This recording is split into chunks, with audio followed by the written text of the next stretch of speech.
Hey everyone, my name is Justin Sidelle. I'm going to show you one of my favorite arm triangle choke setups.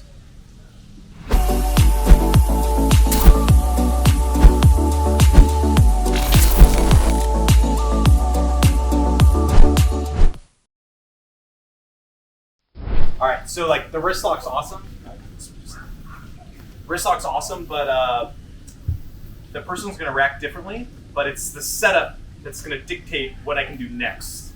Okay? So again, like sometimes I go to side control, I might want a specific submission, but their reaction is what's going to open up the submission. It might not be the first one I look for. It might go in different directions, right? So look, if I'm here with Aaron, sometimes what's going to happen is like I'm going to look for this wrist lock and stuff. He's going to start pushing on my throat. But what he's going to do is he's going to reach past this point with his hand, so reaching deeper. Yeah, this way.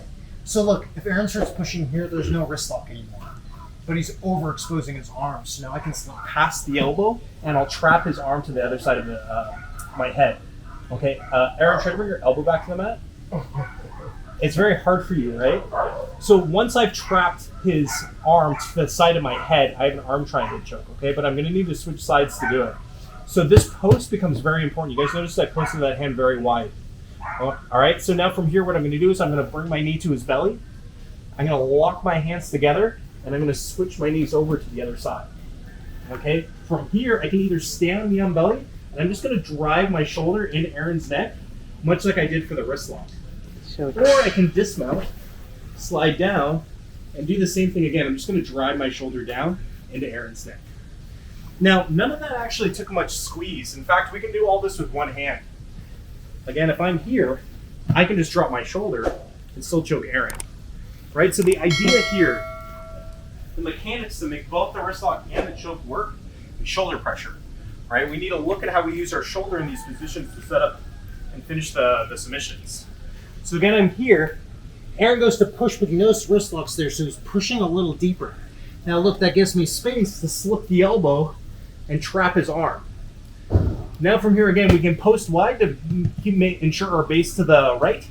Okay, now from here I can pop the knee on belly, switch sides, lock my hands and flare my elbow, drive with my shoulder to finish from knee on belly, or I can slide back and down, and again drive with my shoulder to finish.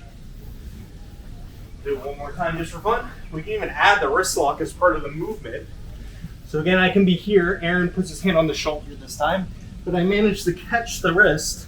I can use that as the first tap. Now look, Aaron's hand slides through. I just bring my hand around. Okay, now from here I can post wide, knee on belly, switch, palm to palm, change levels, drive with my shoulder. Okay, let's try the arm triangle.